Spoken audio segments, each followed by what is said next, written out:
saya Nurilia Aida dari Universitas PGRI Wiranegara, Fakultas Pedagogi dan Psikologi, Program Studi Pendidikan Bahasa dan Sastra Indonesia. Kali ini saya berada di salah satu kota di Provinsi Jawa Timur, tepatnya Kota Pasuruan. Kota Pasuruan memiliki luas wilayah sekitar 36,58 km persegi. Nah, dulu Kota Pasuruan ini terkenal dengan sebutan Parapan, atau orang Tionghoa biasanya menyebut Pasuruan ini sebagai Basuluhan atau Yanwang. Ada juga orang-orang yang mengidentikan Pasuruan ini dengan pasar dan uang. Kenapa pasar dan uang? Karena kota Pasuruan ini dahulunya adalah pusat perdagangan di Pulau Jawa. Nah, identik sekali, makanya kota Pasuruan identik sekali dengan pasar dan uang. Kota Pasuruan memiliki banyak sekali potensi, dari potensi wisata, potensi kuliner, potensi budaya, potensi sejarah, dan masih banyak lagi. Pada kesempatan kali ini, saya akan mengajak kalian semua untuk menelusuri salah satu potensi yang ada di Kota Pasuruan. Potensi ini tuh rasanya nggak mungkin kalau orang Pasuruan tuh nggak tahu itu potensinya apa sih. Salah satu yang akan saya bahas ini sangat terkenal di Kota Pasuruan. Penasaran potensi apa? Yuk, lihat.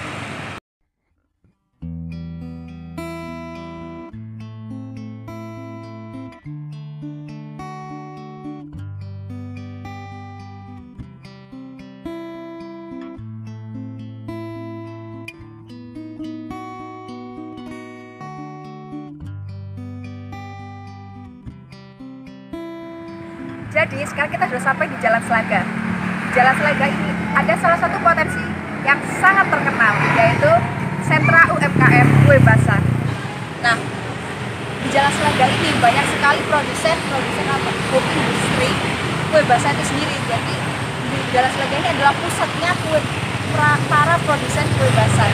Nah, pada kesempatan kali ini saya berkesempatan untuk mewawancarai salah satu produsen home industri atau UMKM kue basah. Nah, yuk ikut.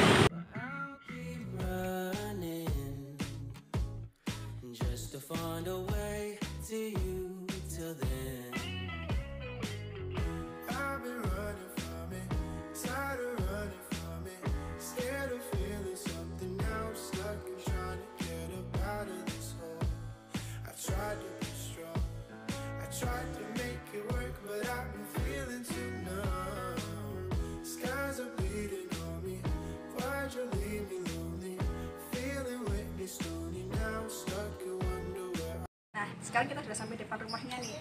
Yuk kita pencet belnya dulu.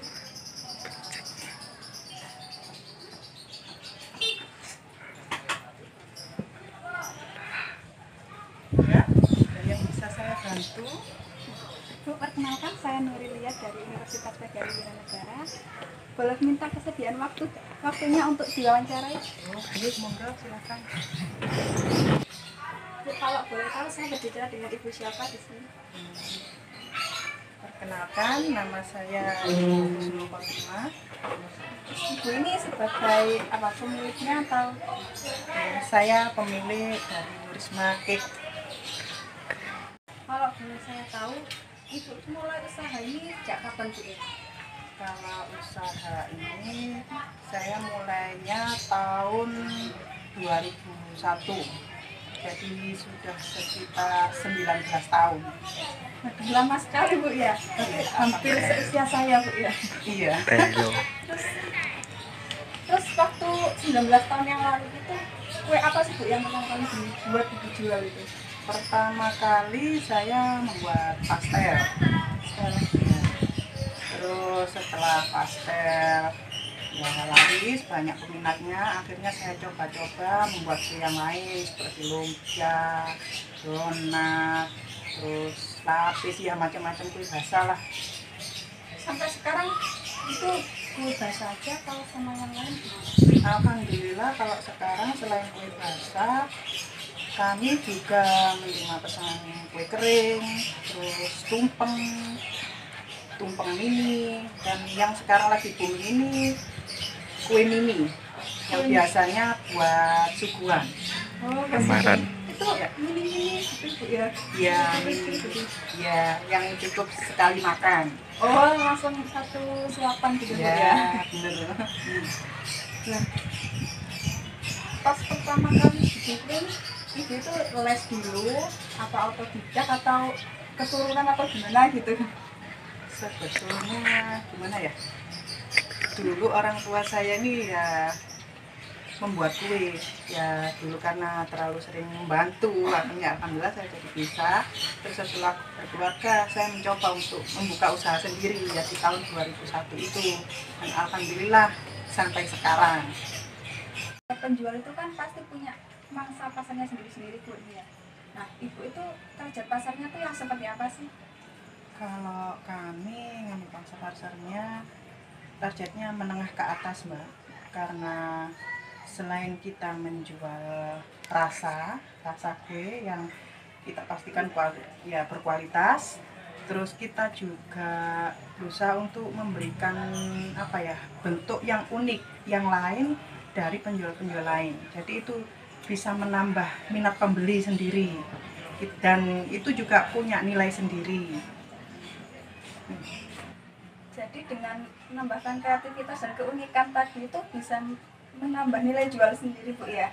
Ya benar Mbak, soalnya kita itu ya, kita misalnya ada kue-kue yang kita bentuk seperti buah-buahan, ya pokoknya kita buat semenarik mungkin lah. Kalau begitu, kalau saya boleh tahu omsetnya per bulan berapa sih Bu?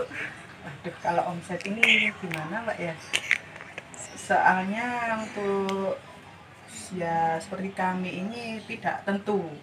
Ada saatnya rame, kadang-kala juga sepi. Nah, kalau biasanya rame itu kalau banyak orang yang punya hajatan, ya seperti apa? Kan di Jawa ini ada musim nikah gitu loh, Mbak. Nah, itu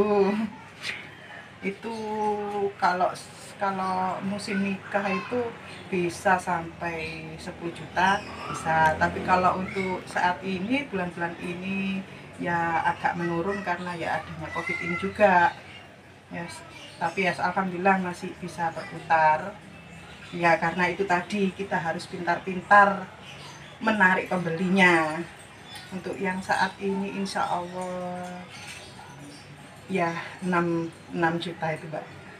Nah, Ibu kan sudah cukup lama Bu ya berkecimpung di dunia kuliner. Nah, menurut Ibu bagaimana pandangan Ibu ini tentang bisnis kuliner di Kota Pasuruan? Kalau menurut saya bisnis kuliner di Pasuruan ini sangat menjanjikan Mbak. Soalnya gimana ya, orang Pasuruan ini terkenal suka kuliner. Oh, Iya, suka kuliner, suka sekali. Jadi ada banyak macam-macam, orang jual apa saja itu pasti laku. Nah, kalau khususnya untuk kue ini, ya karena saya ngambil itu tadi ada ya hantaran pernikahan apa, jadi ya setiap ada pernikahan juga pasti ada banyak orang yang pesan. Terus untuk apa rapat-rapat di instansi pemerintah atau di sekolah-sekolah, jadi nggak ada matinya gitu loh Mbak kalau usaha kue ini. kan pasti kan ada Bu ya, kayak ada bosennya gitu ya, kayak makan ini terus ini kan bosen. Nah, untuk mengatasi kebosanan pembeli gitu loh Bu, itu apa? Untuk mengatasi kebosanan pembeli, kita harus kreatif, kita harus pintar-pintar mencari celah. Ya kadang kala saya ini mengotak-atik resep. Salah satunya kita mengangkat makanan jadul, yaitu misalnya kucur. Kucur kan makanan jadul, kita angkat biar punya nilai yang tinggi. Kita beri warna yang colorful. Kalau Iya. Nah, itu tapi bukan hanya warna saja, tapi kita juga memberi rasa. Jadi biasanya itu ada rasa pandan, coklat, mocha. Jadi dengan tampilan yang menarik, orang jadi akan tertarik dan penasaran. Dan kalau sudah tahu, kebanyakan kalau sudah tahu rasanya, mereka akan pesan lagi dan lagi. kayaknya enak itu Bu ya, sama bayangkannya tuh enak banget gitu ya. Iya. Biasanya tuh pelanggannya dari mana aja sih Bu? Dari sekitar Pasuruan atau mungkin sampai luar kota gitu? Ya, alhamdulillah kalau Pasuruan sini juga banyak, dari instansi pemerintah juga banyak, biasanya buat kalau ada rapat-rapat atau apa acara apa gitulah. Terus kalau biasanya itu saya itu bisa kirim ke daerah Bangil, Pandaan, Gempol. Terus kalau sana ada juga ke Purwosari dan Nongko Jajar juga. Oh, ke Grati juga untuk daerah yang timur sampai ke Grati. Jauh-jauh Bu ya. Terus itu ada nggak sih Bu yang sampai keluar kota gitu, atau dibawa keluar kota, atau mungkin keluar negeri gitu? Ya, alhamdulillah pernah juga. Biasanya kalau pesan ada yang dibawa ke Malang, ke Surabaya, bahkan pernah ada yang dibawa sampai ke Singapura, ke Brunei juga, ke Malaysia juga. Kuenya sampai mana-mana Bu, sampai jalan-jalan ke Malaysia, ke Brunei. Iya, alhamdulillah. Tinggal orangnya saja yang belum. Kita doakan saja supaya apa orangnya bisa nyusul kuenya juga ke sana. Amin, terima kasih doanya. Ya, Bu, kalau gitu terima kasih Bu ya atas waktunya dan Ya, kesediaannya. Terima kasih. Semoga usahanya lancar. ya, amin. Terima kasih Bu. Ya, sampai Kita tadi wawancara dengan pemilik Nurisma. Kali ini saya akan kasih kalian satu info penting. Nah, for the information nih ya, nama Jalan Selakah itu nggak akan kalian temui di kota manapun. Nah, kok gitu? Kok bisa sih? Nah, usut punya usut, nama Jalan Selakah ini ternyata diambil dari nama salah satu tokoh keagamaan yang sangat terkenal di Indonesia, yaitu Mbah Selagah. Nah, Mbah Selagah ini makamnya terletak di Jalan Selagah ini. Makanya kenapa jalan ini dinamakan Jalan Selagah. Yuk kita ke makamnya.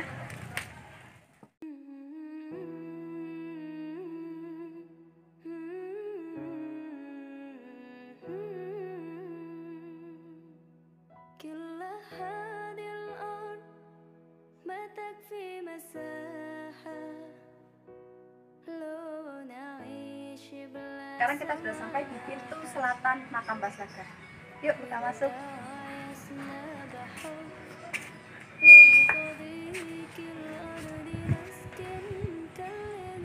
Selain lewat pintu selatan, kita juga bisa lewat pintu utara atau pintu utamanya. Tepatnya berada di antara Stadion Untung Suropati dan Bank BRI.